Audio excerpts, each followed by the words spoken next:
Hello everyone.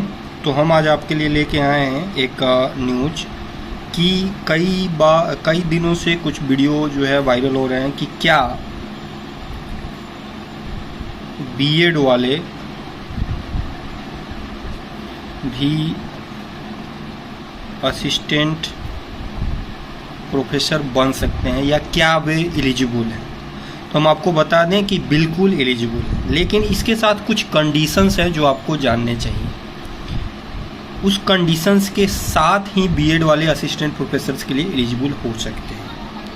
ये भी बात आ रहा है कि बिना नेट के भी वो एलिजिबल हो सकते हैं। हाँ, बिल्कुल हो सकते हैं, लेकिन कुछ कंडीशंस हैं। वो कंडीशंस पहले आपको जानने चाहिए, कैसे हो सकते हैं और कहाँ पे हो सकते हैं। ये सबसे सटीक जानकारी जो आपको जाननी चाहिए ताकि आपके पास कोई कन्फ्यूजन ना हो, क्योंकि बहुत सारे वीडियो तो लोग बनाते हैं लेकिन ये सारी कन्फ्यूजन वो छोड़ देते हैं, लेकिन सिर्फ व्यूज के चक्कर में। तो सबसे पहले ये कन्फ्यूजन आपको दूर करना चाहिए कि क्या इसमें इम्पोर्टेंट क्या है, क्या आपको जानना चाहिए, और उसके अकॉर्डिंग अगर आप प्रिपरेशन करते हैं तो बिल्कुल आप असिस्टेंट प्रोफेसर भी बन सकते हैं। पहली बात, पहला जो है वो उनको अपने सब्जेक्ट में पीजी क्लियर होना चाहिए।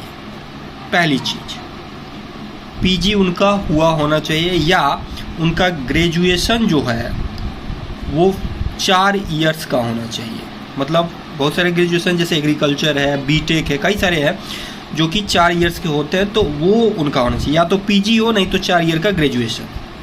ठीक, ये 2 चीज़ें जो है इम्पोर्टेंट है। पहला कि बीएड के साथ साथ अगर बीएड किए हुए हैं तो उनका बैकग्राउंड में या तो उनके पास पीजी हो, नहीं तो 4 ईयर का ग्रेजुएशन हो, तब वो एलिजिबल हो सकते हैं। लेकिन सिर्फ बीएड पे नहीं।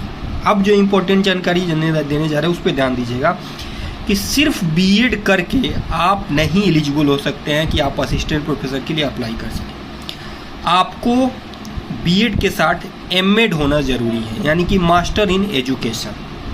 मास्टर इन एजुकेशन आपके पास होना चाहिए, तब आप असिस्टेंट प्रोफेसर्स के लिए एलिजिबल हो सकते हैं। अब बात आती है कहाँ पे एलिजिबल हो सकते हैं।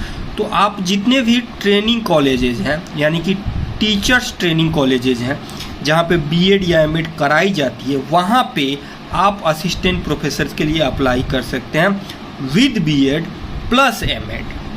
सिर्फ बीएड पे आप एलिजिबल नहीं हो सकते हैं, आपके पास एमएड होना ज़रूरी होता है।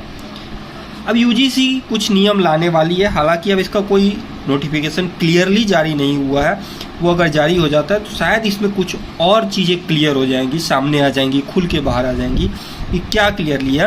अब तीसरी चीज़ जो बताने जाए उस पर ध्यान दीजिएगा। पहला तो एमएड होना है, एमएड बीएड प्लस एमएड है, ट्रेनिंग आपके पास होना चाहिए।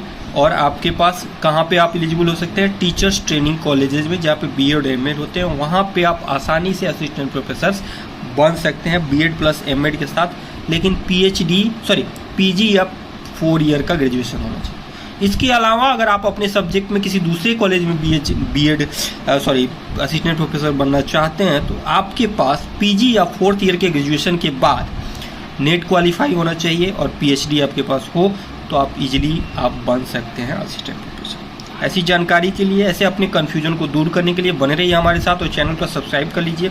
और चैनल अगर वीडियो अच्छा लगा हो तो प्लीज़ लाइक एंड शेयर कीजिएगा ताकि सबका कन्फ्यूजन दूर हो सके। Thank you so much.